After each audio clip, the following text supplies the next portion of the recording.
对实力强大的职业踢拳手，弱鸡男孩却跳起广场舞与之对决。实际上，浩斌这是在模仿泰拳中的防守招式。就在他即将被踢拳手终结时，师傅滕泰勋及时出现救场。接下来本该是跆拳道选手与踢拳选手间的对战，可浩斌却拦下泰勋，要亲自对付李贤秀。因为格斗实况频道的初心本就是弱者与校霸的奋战。在听到打赏声后，浩斌重新振奋起来。李贤秀看到这一幕都感到无语，泰勋也不想再多说什么了，他都要看看一直挨揍的浩斌要怎么打赢踢拳手。然而李贤秀可不会让浩斌有第二次晋升的机会。他有些奇怪，浩斌又是从哪学了其他脚技？泰勋在一旁解说，刚才那招是踢拳的前提，由于踢拳源自于日本，所以融合了许多空手道的招式。如果刚才浩斌被击中胸口，早就昏过去了。虽然李贤秀说他学的格斗技术都是老派教材，但浩斌相信鸡哥的教学绝对有效。他的教学中说过，前提是直线向前踢出的招式。那么浩斌的对策就是要从对角线攻击。泰勋见此明白，他为了抵挡前踢做了些准备。不过李贤秀灵活的步伐依旧使浩斌无法近身，他的拳击招式浩斌也无法对付，普通人根本不可能靠近踢拳选手。但浩斌依旧坚持着逼近李贤秀，他明白鸡哥的影片才不是老派教材，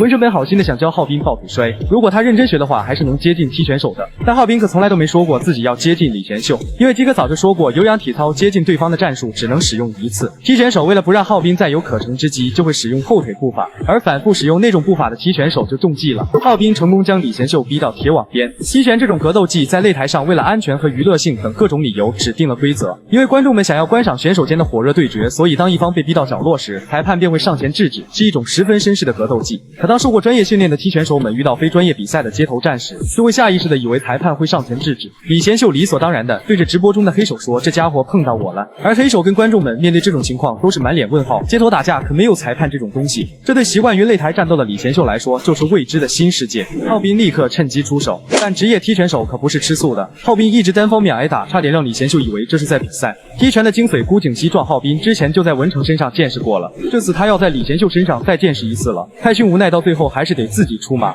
可他却突然发现不对劲，此时黑手正难以置信地注视着前方，因为现在竟然是李贤秀在挨打。浩斌的肾上腺素正在疯狂分泌，过去他不断练习将手臂和脚抬起的有氧体操，即使不大挨揍也硬撑着要在铁网边对决，还有假装伸出手使用脚技诱导李贤秀使用孤颈膝撞。与此同时，正在观看直播的文成露出了欣慰的笑容，他脸上的红肿已经说明了一切。浩斌铺垫那一切的理由就只是为了打出这一招。鸡哥的有氧体操综合技第3招就是诱导踢拳手使出孤颈膝撞，第4招是死命抓住对方的手。有氧体操综合技的最终招就是朝对方的下巴挥动自身手肘。浩斌用置人于死地的意念练习有氧体操的理由只有一个，那就是为了打出踢拳中没有的这项招式——传统泰拳中的肘击。浩斌就知道鸡哥的影片才不是老派教材。不久前，李贤秀受到了老板的命令，那就是把有巨大赚钱潜力的格斗实况频道抢过来。在李贤秀眼中，抢夺一个废物的频道是再简单不过了，因此他不明白现在挨揍的为什么会是自己。浩斌的肘击正如同暴雨般落下，最后还是泰勋拦住了他，因为浩斌早就已经赢了。黑手立刻激动地抱住了他，让失去理智的浩斌清醒过来的并不是泰勋或黑手的声音，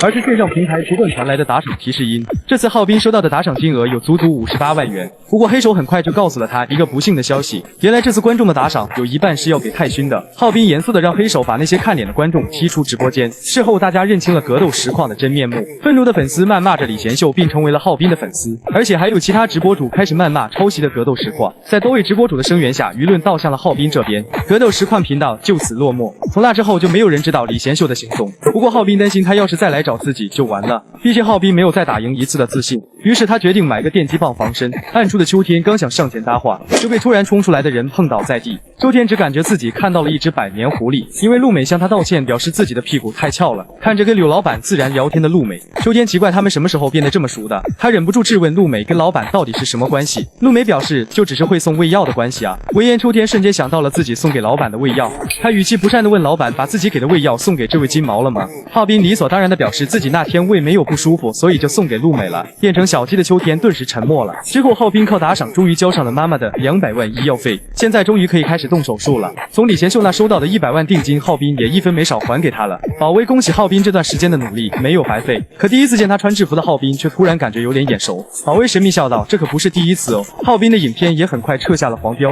原来是有人把几年前的文章内容修改成了格斗实况主题，然后在先买下版权后装成是原作者跑来恶意举报格斗实况频道。之前与黑手交流过的直播主也是遇到了这种情况，他他明白这不是一个人能做到的规模，盯上他们的是一整个组织。黑手明白那个组织很有可能会继续针对他们，就像格斗实况那样，在他们身边伺机而动。约有500万订阅数的料理系直播主程俊刚结束了直播，他明白无论是油还是人都不能用太久，所以现在就算把李贤秀丢弃掉也情有可原。程俊对电话那边说，格斗实况有一位有趣的朋友，星杰公司拥有140万订阅数的读书系直播主迟言语意味深长地问了句：是认真做事的朋友吗？星杰公司拥有150万订阅数的爆料系直播主也听说格斗实况被揭穿了。星杰公司拥有200万订阅数的野性系直播主，感觉以打架为主题的直播一点意义都没有。星杰公司拥有270万订阅数的美妆动物系直播主不屑，被揭发的格斗实况是他们之中最弱的了。作为星杰公司老板的程俊倒是很好奇格斗实况究竟是敌是友呢？不久后，浩斌收到了一张观众送来的高级礼券，这是一家超有名也超贵的餐厅。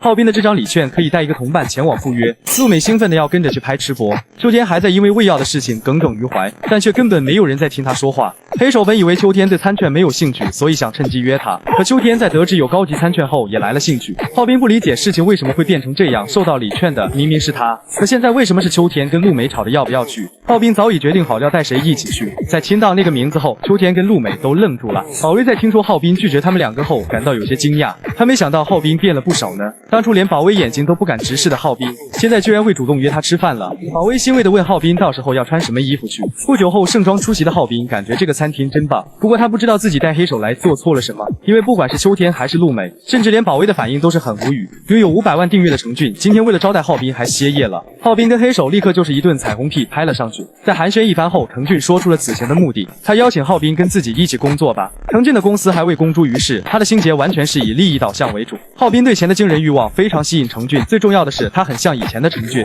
曾经的程俊也跟浩斌一样非常贫穷，他的公司打算推翻个人频道的生态。程俊认为平台现在采取的是极其愚蠢的个人主义，只要他们彼此互相帮助就能打乱平台的生态。星杰的直播主不管任何事都会互相维护对方。黑手小声对浩斌说这是好事，加入星杰就会有一堆重量级的直播主靠山，订阅数也会飞速增长。程俊让浩斌好好考虑一下，即便是此时星杰也在四处招募人，他们在招募具备才能适合当直播主的人们。正在打电动的程太勋突然被人打断了，正在想直播主题的陆美也突然收到了餐券，以秃头为主题的黄万基也突然被问需要钱吗？程俊给浩斌的签约费有足足1000万，星杰的所有直播主都会收到这笔钱。黑手恨不得现在就把浩斌裤子扒了放到桌子上去，这么好的事情浩斌当然要答应了，他十分愿意成为老板的狗。可突然有不速之客出现在了这里，程俊看到来人无奈地叹了口气。浩斌惊讶李贤秀是来这里堵他的吗？